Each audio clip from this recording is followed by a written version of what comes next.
Welcome to the Pacific Northwest edition of America Outdoors Radio. We've got a fast-paced hour of fishing, hunting, and conservation covering the nation and the Northwest, including 13 extra minutes of local content you'll only hear on Seattle's Sports Radio 950 KJR. Welcome aboard. We've got some great guests for you today, to include Tom Burlingame, owner of XL Fishing Charters. He took me and my crew fishing out of Neah Bay this past week, and we'll let you know how that trip went. And on top of that, Tom's also going to let you know how the halibut fishing has been and where it's good and where it's a little slow for anglers fishing off the northern Olympic Peninsula. Bob Loomis with Max Lure is back with his state-by-state picks for the best kokanee destinations in the greater Northwest and his recommendation on what lure to use in all of them. But before we talk to these great folks, we've got to tell you, as we do every week, what's hot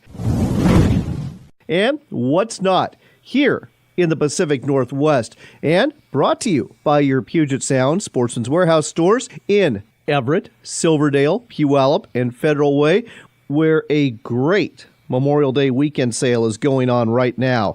If you want camping equipment, if you want hiking gear, if you need fishing tackle, and yes, they've even got firearms too, along with boating gear, a stand-up paddleboard is on sale. All sorts of things are on sale at your local Sportsman's Warehouse store. Get down there, check it out, take advantage of some great deals that only last until Monday. Checking in with Northwest Fishing Reports, Cascade Lake on Orcas Island was pretty good for poster S. Penny last weekend.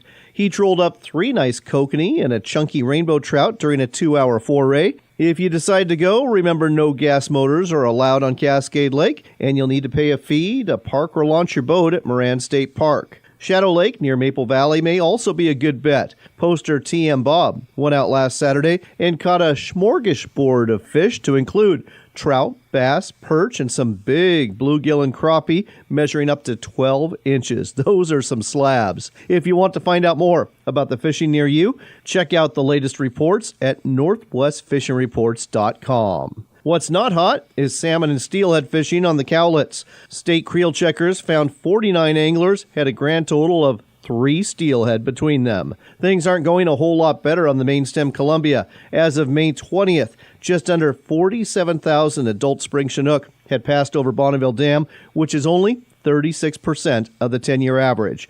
In response, seasons have been closing on many portions of the Columbia and Snake Rivers to ensure the maximum number of fish can make it to the spawning grounds. If you really want a springer, you might want to head to Tillamook Bay. The guide's forecast reports there are Chinook to be had here, and the peak fishing should be starting now and go through June. Try fishing the upper bay during big tides and fish along the jetty during the last half of the outgoing tide for your best shot at a Chinook. Another saltwater opportunity, shrimp. You can drop a pot in portions of marine areas 6 and 7 this weekend, as well as all of marine areas 4 and 5. Check the regs carefully for further details. Last but not least, there's pike minnow fishing, which is a good way to make money and save our salmon. The hot spot last week, the Columbia River near Kalama, where anglers were averaging some 14 fish each, which really adds up when you consider each one of those fish is worth anywhere from $5 to $8, and if you get a tagged fish, look out, those are worth $500. Go to pikeminnow.org to find out more. And with that, you are now in the know about what's hot and what's not here in the Pacific Northwest. That's your first local shot of the outdoors. Now let's see what's going on across the nation. From well-known saltwater hotspots to hidden alpine lakes, learn the latest in tips, tackle, and techniques to help you catch more fish. It's going to be a great show. Northwest Fishing Reports, Sundays at 5 p.m. on Q13 Fox. Natural wonders, beaches, and coves, majestic forests, and scenic vistas are waiting for you at the Tillamook Coast. Lace up your hiking boots, grab your camera, and come to Northwest Oregon. Find out more at tillamookcoast.com. Wetlands are some of the most important ecosystems on Earth, but our wetlands are quickly disappearing. Find out how you can help. Join Ducks Unlimited today. Ready for more local fishing and hunting? You got it. It's the Pacific Northwest edition of America Outdoors Radio, right here on Seattle's Sports Radio 950 KJR. For your first local report, we're checking in from the marina at Neah Bay. We just got back from a fabulous bottom fishing trip with Tom Burlingame, the owner of XL Fishing Charters. Tom, thank you for a fantastic day on the water. Well, thanks for coming out, John. Folks, I'll give you the fishing report here. It was fantastic. 4 of us went fishing. In short order, we had limits of 7 rockfish apiece. We had our lingcod, 2 apiece. Got to catch some bonus fish that we threw back, like greenling, and we did keep one really nice cabezon too. I mean, it was just a wonderful day. The weather was beautiful, and surprisingly enough, we only saw one other boat on the water.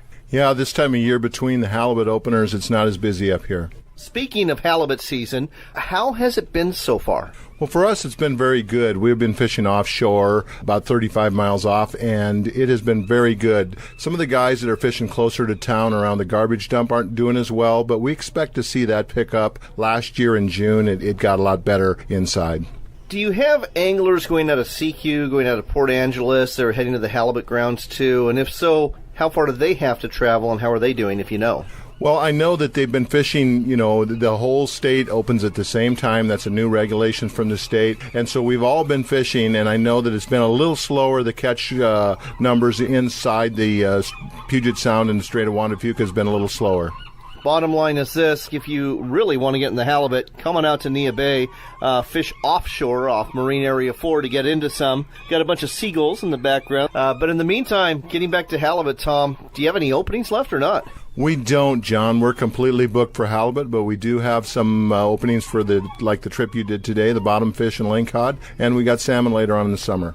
And I'll tell you what, folks, if you're after a lot of fish, great tasting fish, getting them in a hurry, and having a good time doing so, can highly recommend this bottom fishing trip. It's very affordable. And if you need a place to stay, Tom and his wife Dora run a wonderful place called the Inn at Neah Bay. Find out more at xlfishingcharters.com. That's xlfishingcharters.com. Tom, thanks again. Thank you, John.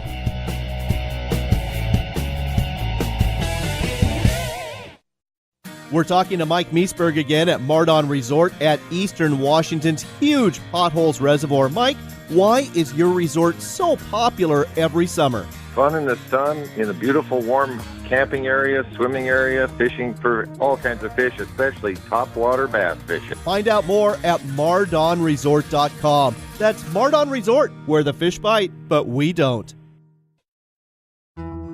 Game-changing. That's the best way to describe the new Scent Flash UV Triangle Flasher from Max Lure Company. This 360-degree rotational inline flasher features a scent release system attracting salmon to the lure behind it like no other flasher on the market. Soak the free scent pad with any type of oil or gel, or load up the cavity with any type of bait for fishing success beyond your wildest dreams. It's the Scent Flash UV Triangle Flasher, only from Max Lure Company.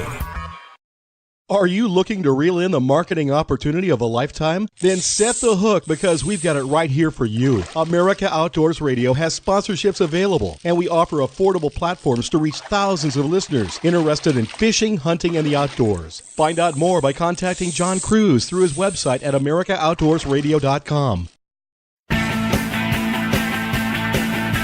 Don't leave yet. We've got one more local shot of fishing and hunting to wrap up the Pacific Northwest edition of America Outdoors Radio. It's time for another Max Minute. And with us again is Bob Loomis from Max Lure. Bob, we're going to play a word association game involving kokanee. I'm going to give you a state. You tell me the kokanee lake that comes to mind. All right. We'll start with your favorite, Wyoming. Flaming Gorge. Montana. Flathead. How about Idaho? Hayden Lake. Oregon. Odell. And Washington. Lake Chelan. Okay. Did I win? Here's your challenge. Okay, you can go fish all 5 of these lakes, but you only get one lure for Max Lure to fish it with. What's it going to be and why? I would use the Smile Blade Kokanee Hoochie. The Smile Blade Kokanee Hoochie is a high UV clear hoochie with a colored pill float inside. The colored pill float gives it buoyancy, helps add movement with the Smile Blade, and the colors that you can get work fantastic for the kokanee.